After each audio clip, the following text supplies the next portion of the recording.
आज हम उन ट्रेन एक्सीडेंट्स के बारे में बात करने जा रहे हैं जो काफी अजीबोगरीब घटनाओं की वजह से हुए। तो चलिए ज्यादा वक्त ना गवाते हुए आज की वीडियो हम शुरू करते हैं। डिप्रेस इंसान बना मासूम लोगों के मरने की वजह। इस घटना के घटने से ठीक 1 साल पहले ऐसे ही एक इंसिडेंट दुनिया के दूसरे कोने में हुआ था, पर इस बार इस हादसे के पीछे छुपा हुआ चेहरा सामने आया था। साल 2003, देश साउथ कोरिया, शहर डेग्यू। जिंदगी से हारा एक व्यक्ति डेगू के 1079 नंबर के एक ट्रेन पर रवाना हुआ। ये व्यक्ति एक 56 साल का बेरोजगार था जो पहले एक टैक्सी ड्राइवर का काम किया करता था, पर एक स्ट्रोक ने उसकी पूरी जिंदगी बदल कर रख दी थी। स्ट्रोक के बाद वो पैरालिसिस का शिकार हो गया था।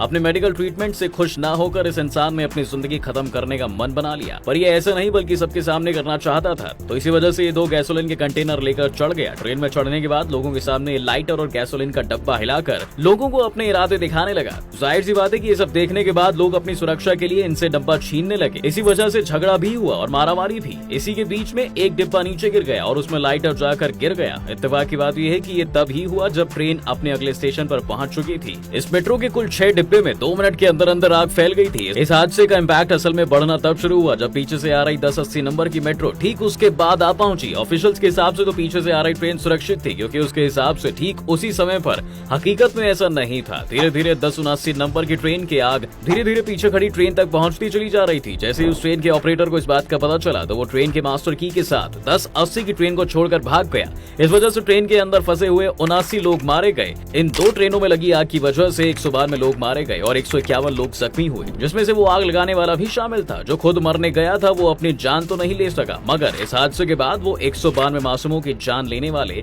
शख्स बनकर जरूर निकला।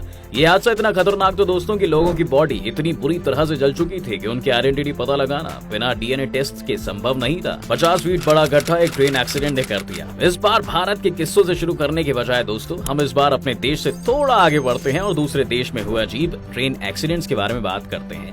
साल 2004 ईरान के निशापुर के रेलवे स्टेशन पर 51 वैगन सल्फर, फर्टिलाइजर, पेट्रोल और कॉटन वूल जैसी चीजों से भरी हुई थी। अचानक से ये वैगन अपने आप ट्रैक पर चलने लगते हैं और स्टेशन से 20 किलोमीटर दूर ट्रैक के डिरेल होकर खय्यम गांव की ओर चल पड़ती है। आज तक इस बात को कोई समझ नहीं पाया कि बिना किसी स्टाफ और ड्राइवर के ये वैगन स्टेशन से 20 किलोमीटर दूर आगे इस गांव तक पहुंची तो पहुंची कैसे। ये सवाल इतना बड़ा इसलिए है क्योंकि इसका नतीजा बहुत ही भयानक था। दरअसल इन वैगन्स में जितने भी सब्सटेंस मौजूद थे वो सभी हाईली एक्सप्लोसिव और फ्लेमेबल सब्सटेंस थे। क्रैश से ठीक कुछ समय पहले ये सब्सटेंस वैगन से लीक होने शुरू हो गए। वैगन क्रैश हुए और आग इन सभी सब्सटेंस के संपर्क में आ गई। धमाका इतना बड़ा था कि इसका इम्पैक्ट 70 किलोमीटर दूर मशाद के शहर तक महसूस हुआ। इस धमाके का इम्पैक्ट आपको समझने के लिए हम उस समय के ईरान के प्रधानमंत्री अहमद खुर्रम का एक बयान सुनते हैं। इनका इस हादसे को लेकर ये कहना था कि विस्फोट की तुलना 180 टन के टीएनटी के साथ की जा सकती है। जी हाँ, इस एक्सप्लोजन का इम्पैक्ट इतना बड़ा था कि उस जगह 50 फीट बड़ा गड्ढा बन गया था। किसी को भी इसके बारे में पता नहीं था कि ये सभी सब्सटेंसेस इतने हार्मफुल थे, क्योंकि उस समय ईरान की गवर्नमेंट ने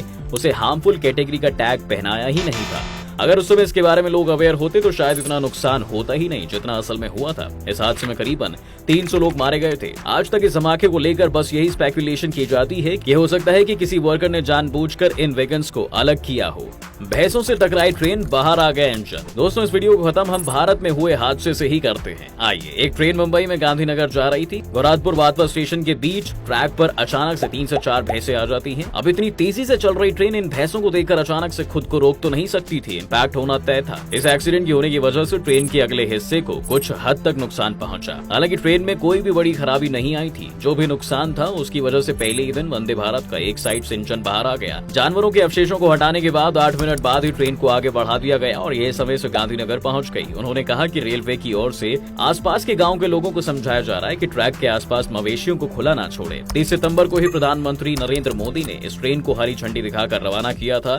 नए अपग्रेड के साथ यह ट्रेन अधिकतम 180 किलोमीटर प्रति घंटे की स्पीड से दौड़ सकती है। हालांकि अभी इसकी अधिकतम गति 130 किलोमीटर प्रति घंटे निर्धारित की गई है। गुजरात की राजधानी और मुंबई के बीच सप्ताह में 6 दिन चलने वाली वंदे भारत एक्सप्रेस 519 किलोमीटर का सफर 6.5 घंटे में तय करती है। रविवार को छोड़कर सप्ताह में 6 दिन चलने वाली यह 2090 डाउन गाड़ी मुंबई सेंट्रल स्टेशन से सुबह 6:10 पर रवाना होती है। ट्रेन 8:50 पर सूरत पहुंचती है और 8:53 पर रवाना होकर 10:50 पर वडोदरा पहुंच जाती है। 5 मिनट के ठहराव के बाद बाद 10:25 पर रवाना होकर 11:35 पर अहमदाबाद और 11:40 पर रवाना होकर 12:30 पर गांधीनगर कैपिटल स्टेशन पहुंच जाती है। वापसी में 2:09:02 गाड़ी गांधीनगर कैपिटल से दोपहर 2:05 पर रवाना होकर 2:45 पे अहमदाबाद, 5 मिनट के ठहराव के बाद 4 बजे वडोदरा और फिर 5 मिनट के ठहराव के बाद शाम 5:40 पर सूरत पहुंचती है। सूरत से 5:43 पर रवाना होने के बाद रात 8:35 पर मुंबई सेंट्रल पहुंचती है।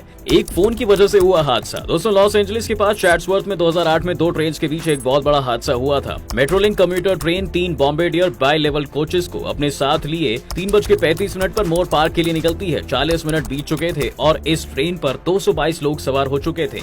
इसी वक्त उनके ऑपोजिट डायरेक्शन से एक लोकल ट्रेन ओनाड से जेमको तक का सफर तय करके आ रही थी। इस ट्रेन में 17 बोगियों के साथ 3 क्रू मेंबर्स भी थे। मेट्रोलिंक ट्रेन अपने दिए गए स्केड्यूल के हिसाब से ऑन टाइम चल रही थी। घड़ी ने जैसे 4:22 के समय को छुआ और मेट्रोलिंक ट्रेन 42 एमपीएच की स्पीड से उस रेड सिग्नल को पार कर गई जहां पर उसे रुकना था। और इतना ही नहीं, ट्रेन अपनी अलॉट की हुई स्पीड लिमिट को पहले ही पार कर चुकी थी क्योंकि उस ट्रेन का ड्राइवर अपना फोन चलाने में बिजी था। बस इस एक छोटी सी चूक ने इतने बड़े हादसे को अंजाम दे दिया।